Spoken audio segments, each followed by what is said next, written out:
जय हिंद दोस्तों आज का जो टॉपिक है वो है इंक्रीजिंग रिंकाइन साइकिल एफिशिएंसी। इससे पहले हम लोग ने जो इसका वीडियो देखा था एक्चुअल रिंकाइन साइकिल के बारे में, उसमें देखे थे और उसमें हम लोग कई तरह का लॉसेस भी देखे थे, जिसकी वजह से इस ग्राफ में डेविएशन आ रहा था और हमारा आउटपुट जो है वो कम निकल के आ रहा था। तो इस वीडियो में हम लोग जानेंगे कि वो जो आउटपुट है उसको हम लोग कैसे बढ़ा सकते हैं, यानी कि रिंकाइन साइकिल की एफिशिएंसी को हम लोग कैसे और किस किस मेथड से इंक्रीज कर सकते हैं, और इसी मेथड को अपना के आप भी अपने प्लांट का एफिशिएंसी को इंक्रीज कर सकते हैं। तो वीडियो बहुत ही इंफॉर्मेटिव होगा, तो वीडियो के साथ बने रहें। और यदि आप इस चैनल पर नए हैं तो चैनल को सब्सक्राइब कर ले और बेल नोटिफिकेशन को ऑन कर ले, ताकि इस टाइप का नॉलेजफुल वीडियो आपको सबसे पहले मिले। तो चलिए अब वीडियो करते हैं स्टार्ट। तो इंक्रीजिंग रिंकाइन साइकिल एफिशिएंसी, तो देखिए एफिशिएंसी को इंक्रीज करने से पहले आपको इस रिंकाइन साइकिल के बारे में पता होना जरूरी है। तो अगर इससे पीछे वाला जो वीडियो है आपने देखा है तो अच्छी बात है, नहीं तो डिस्क्रिप्शन बॉक्स में उसका लिंक है, आप उसको पहले देखिएगा, तभी ये वीडियो आपको अच्छे से क्लियर हो पाएगा। क्योंकि हमको एफिशिएंसी को इंक्रीज करना है तो पहले तो ये पता होना चाहिए, तभी तो इसका हम लोग एफिशिएंसी को इंक्रीज कर सकते हैं। ओके, बेसिक हमको पता होना चाहिए। तो देखिए ये हमारा, अगर आप उसको देखेंगे ना तो यहाँ पर देखिए हमारा एक टीएस डायग्राम आपको मिलेगा, एक पीवी डायग्राम मिलेगा। तो इसको हम लोग टीएस डायग्राम से यहाँ पे समझेंगे। तो ये जो टीएस डायग्राम है यानी टेम्परेचर वर्सेस एंट्रोपी, उसमें आपको जो रिंकाइन साइकिल मिलता था ये कुछ इसी टाइप का था, जिसमें 4 प्रोसेस था। एक से लेके यहाँ पे पंप था, तो यहाँ पे हम लोग P से डिनोट कर देते हैं, और 2 से लेकर आपका 3 जो था वो आपका बॉयलर था, तो B से डिनोट कर देते हैं, और 3 से 4 जो था वो आपका टरबाइन था। ओके, इसको T से कर दिया, और 4 से 1 जो था वो आपका कंडेंसर है। ओके, तो C से ये डिनोट हो गया। तो ये 4 प्रोसेस हो गया। अब हमको इसका एफिशिएंसी को इंक्रीज करना है। तो देखिए किसी भी चीज़ का एफिशिएंसी को हम लोग कैसे इंक्रीज कर सकते हैं। एफिशिएंसी होता क्या है? Output by input. आप इनपुट कम दे और आपको आउटपुट ज़्यादा निकल के आए, इसका मतलब है कि आपकी एफिशिएंसी जो होगी वो इंक्रीज होगी। मान लीजिए आपके पास कोई एक लेबर है, आपको उसको इनपुट कम देना पड़ा, आपको उसको कम पेमेंट देना पड़ा, आपको उसके पीछे खर्चा कम करना पड़ा, और वो बदले में वो आपको काम ज़्यादा करके दिया, यानी आउटपुट आपका ज़्यादा निकल के आया। इसका मतलब है कि आपकी एफिशिएंसी जो है वो बढ़ेगी। तो एफिशिएंसी, अभी हम लोग इसको पहले समझ लेते हैं कि ये रिंकाइन साइकिल एफिशिएंसी क्या था। तो एफिशिएंसी ऑफ रिंकाइन साइकिल, तो किसी चीज़ की भी एफिशिएंसी जो होती है वो आउटपुट बाय इनपुट होती है। तो यहाँ पे रिंकाइन साइकिल का जो होगा वो आउटपुट बाय इनपुट हो जाएगा, और आउटपुट में क्या होगा तो नेट वर्क डन हमको कितना यहाँ पे मिला, साथ में डिवाइडेड बाय हीट सप्लाइड, हम लोग बॉयलर को कितना हीट सप्लाइड किए वो हो गया, इक्वल टू आपका नेट वर्क डन कितना होगा। तो नेट का मतलब, कहने का मतलब क्या है, जो भी आपका जितना भी सारा यहाँ पे वर्क हम लोग चाहे दिए हों या लिए हों, और जो घटाकर हमको जो मिलेगा फाइनल जो हमको वर्क डन मिलेगा वही नेट वर्क डन कहलाता है। तो देखिए टरबाइन में हमको वर्क मिलता है, और यहाँ पर जो हम लोग को पंप में वर्क देना पड़ता है, ठीक है, इसको हम लोग इलेक्ट्रिसिटी देते हैं ना, लेकिन यहाँ पे क्या होता है इलेक्ट्रिसिटी हमको बन के निकलता है। ओके, तो यहाँ पर क्या है, हमको जितना वर्क डन मिला और यहाँ पे हम लोग जितना वर्क डन अप्लाई किए, सप्लाई किए, तो वो क्या होगा, इन दोनों का डिफरेंस जो होगा वो नेट वर्क डन होगा। तो हो गया work done of turbine minus work done of pump divided by heat supplied कितना किए, इस बॉयलर में हम लोग कितना हीट सप्लाइड किए हैं, तो ये हो गया अपना QS, ठीक है, हीट सप्लाइड। तो अब देखिए इसका अगर हमको एफिशिएंसी को इंक्रीज करना है, मतलब आउटपुट को इंक्रीज करना, आउटपुट मतलब क्या है, इन दोनों का डिफरेंस है, यानी कहीं ना कहीं अगर इसका हम लोग डिफरेंस को बढ़ा देते हैं तो हमारा एफिशिएंसी जो है वो इंक्रीज कर जाएगा। और ये डिफरेंस जो है वो कैसे इंक्रीज करेगा, तो टरबाइन का वर्क डन बढ़ा दीजिए, ये वाला यहाँ से लेकर 3 से 4 नंबर तक टरबाइन में वर्क हो रहा है, तो ये वाला जितना बढ़ाएंगे ना उतना आपका वर्क जो है वो बढ़ते रहेगा। साथ में पंप वाला जो है वो जितना घटा दे तो उतना अच्छा है, तभी तो डिफरेंस ज़्यादा होगा, ये ज़्यादा बड़ा होगा और ये ज़्यादा छोटा होगा, तो आपका डिफरेंस ज़्यादा निकल के आएगा। अब देखिए तीसरा जो क्या चीज़ है कि जो ये हीट सप्लाइड कर रहे हैं उसको कम कर दीजिए। ओके, तो हम अगर कम इनपुट दे रहे हैं तो इसका मतलब है कि हमारा एफिशिएंसी जो है वो इंक्रीज कर रहा है। तो ये जितना कम रहे उतना अच्छा है, यानी कि इनपुट हमारा कम रहे और आउटपुट अगर ज़्यादा रहे तो हमारा ये एफिशिएंसी जो है वो इंक्रीज करेगा। तो कैसे हम लोग आउटपुट को इंक्रीज कर सकते हैं और इनपुट को डिक्रीज कर सकते हैं, इसके लिए अलग अलग मेथड से अभी हम लोग समझेंगे। तो देखिए अगर आप रिंकाइन साइकिल का टीएस डायग्राम देखेंगे ना, तो ये जो जितना भी इनक्लोज्ड आपका जो एरिया है, तो ये वाला जो एरिया होता है ना, ये वर्क डन शो करता है, जो नेट वर्क डन होता है वो आपका शो करेगा। साथ में आप अगर ये पूरा ये चीज़ यहाँ तक देखेंगे ना, इसको अगर मैं यहाँ से ड्रॉ करूँ, ये वाला मान लीजिए यहाँ पे ये वाला हो गया इस तरह से। ओके, तो ये हो गया मान लीजिए 5 और 6, तो ये 5, 6 और 2 और 3, ये वाला जो एरिया हो गया, ये पूरा सारा एरिया हो गया, ये दर्शाता है कि आपका कितना हीट सप्लाइड हुआ। ओके, और हीट कितना रिजेक्ट हुआ, तो ये आपका दर्शाएगा 5, 6, 1 और 4, ये वाला जो एरिया हो गया, ठीक है, ये वाला एरिया हो गया हीट रिजेक्शन का, पूरा जो एरिया हो गया आपका हीट सप्लाइड का, और इतना जो एरिया जो टीएस डायग्राम में शो करता है वो होता है वर्क डन। तो हमको क्या है, वर्क डन को बढ़ाना है, तो हमको इस एरिया से मतलब है, ठीक है, इस एरिया से हमको मतलब है, हमको उसको बढ़ाने की हम लोग कोशिश करेंगे। तो क्या क्या वो मेथड है, तो उसको देखते हैं। पहला जो मेथड है वो है रिड्यूसिंग कंडेंसर प्रेशर।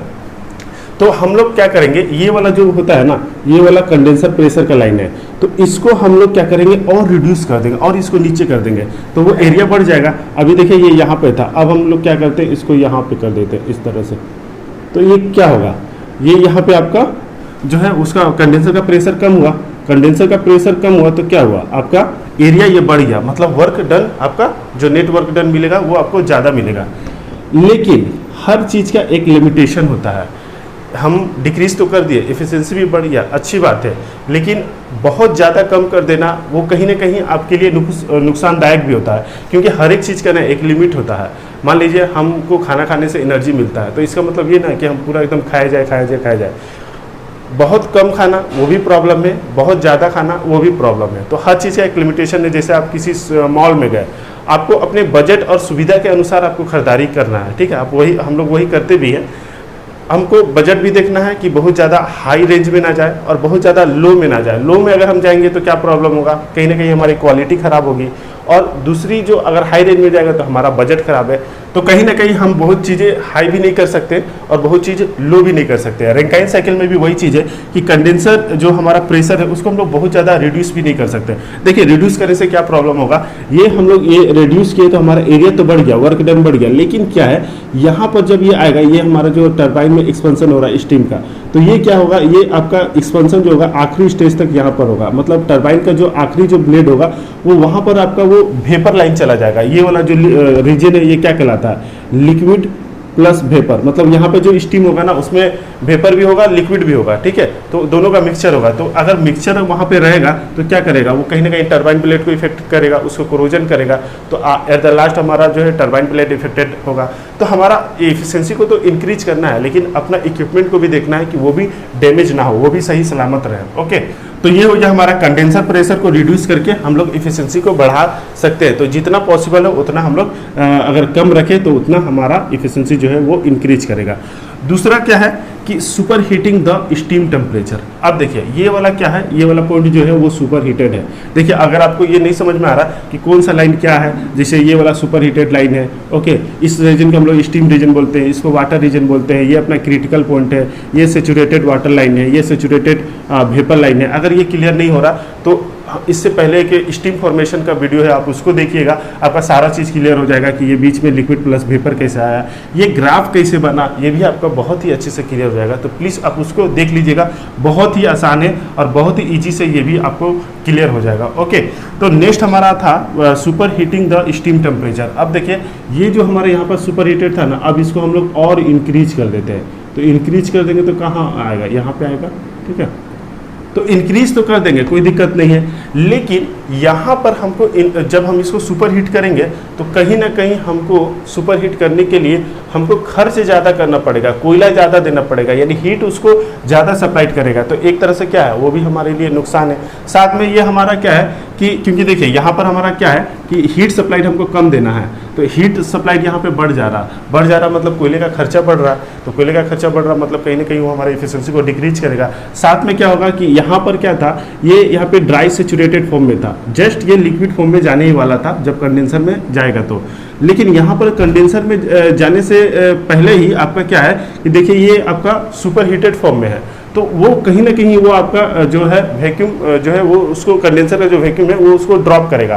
तो ये भी एक तरह का हमारा एक ड्रॉबैक है कि हम ज़्यादा सुपर हीटेड भी यहाँ पे नहीं रख सकते। ओके, इस तरह से जितना पॉसिबल हो सके हम लोग सुपर हीटेड रखते हैं ताकि ये वाला हमारा जो एरिया है, ये वाला जो लाइन है वो बढ़ सके, जितना हमारा नेट वर्क डन जो है वो बढ़ सके, और वो बढ़ेगा तो हमारा एफिशिएंसी जो है वो इंक्रीज होगा। ओके, तो एक लिमिटेशन को देखते हुए ये किया जाता है।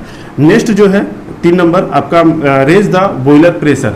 अब देखिए ये वाला जो है ये बॉयलर प्रेशर है, ठीक है, आप अगर टीएस डायग्राम देखेंगे इस तरह का, तो ये वाला जो होता है ये कांस्टेंट प्रेशर लाइन होता है, जितना ऊपर जाएगा आपका प्रेशर जो है उतना बढ़ता जाएगा। ओके, तो ये P1 हो गया, ये P2 हो गया, तो P1 क्या है, P1 लेस देन है आपका P2 से, P1 लेस देन है P2 से। ठीक है, नीचे वाला लाइन का प्रेशर कम होता है। तो अब इसका अगर हम प्रेशर इंक्रीज करते हैं तो क्या होता है, देखिए अभी हम क्या करें, यहाँ से ये BP से हो गया तो यहाँ पे ये प्रेशर जो है वो इंक्रीज हुआ, ये यहाँ पे गया, ये प्रेशर यहाँ पे चला गया, ये ग्राफ जो है हमको यहाँ पे मिला, ठीक है। तो प्रेशर बढ़ा दिए, अच्छी बात है कि हमारा देखिए ऑल टोटल जो एरिया है वो बढ़ जा रहा है। लेकिन एक चीज़ क्या है कि आपको इसमें पंप में वर्क ज़्यादा देना पड़ेगा। तो खैर पंप में ज़्यादा वर्क देना वो ज़्यादा इफेक्टिव नहीं होता, वो चल जाएगा। लेकिन यहाँ पर क्या है कि प्रेशर बढ़ाने से एक हमारा नुकसान क्या हो रहा है, अब इसको सहने की जो शक्ति है, जो हमारा बॉयलर जो डिजाइन किया हुआ है एक निश्चित प्रेशर पे किया हुआ गया होगा। यानी कि अगर हम जैसे जैसे प्रेशर बढ़ाएंगे ना, आपका मटेरियल क्वालिटी को भी बढ़ाना पड़ेगा। अब मटेरियल क्वालिटी को बढ़ाएंगे तो मतलब क्या है कि आपका खर्च बढ़ेगा। इसका मतलब है कि इनपुट आपका बढ़ रहा है, जो कि आपका एफिशिएंसी को इफेक्ट कर रहा है, डिक्रीज कर रहा है। तो आपका ये क्या है, आपको प्रेशर बढ़ाना, जितना ज़्यादा हमको प्रेशर बढ़ाएंगे उतना ज़्यादा हमको हाई प्रेशर वाला बॉयलर चाहिए, मतलब क्वालिटी उतनी ही ज़्यादा अच्छा चाहिए। क्वालिटी अच्छी मतलब आपका खर्चा। तो एक निश्चित प्रेशर को देखते हुए ही हमको एफिशिएंसी को इंक्रीज करना है कि हमारा खर्चा भी उतना ना हो और आउटपुट जो निकल के आए वो ज़्यादा है, तभी तो हमारा एफिशिएंसी जो है वो इंक्रीज करेगा। तो ये कुछ मेथड हो गए जिसकी वजह से हम लोग अप्लाई करके रैंकाइन साइकिल के एफिशिएंसी को इंक्रीज कर सकते हैं। और आप अपने भी प्लांट में देख सकते हैं कि क्या करने से आपका एफिशिएंसी जो है वो ज़्यादा इंक्रीज हो सकता है बिना किसी चीज़ को इफेक्टेड किए हुए, ठीक है। क्योंकि ये प्लांट की सेफ्टी और उसके इक्विपमेंट की सेफ्टी को भी देखना है। ओके, तो आई होप कि ये वीडियो आपके लिए इन्फॉर्मेटिव रहा होगा। अगर ये वीडियो आपको अच्छा लगा होगा तो प्लीज़ इस वीडियो को लाइक करें, इसको ज़्यादा से ज़्यादा शेयर करें। अब मिलेंगे नेक्स्ट वीडियो में, तब तक के लिए जय हिंद।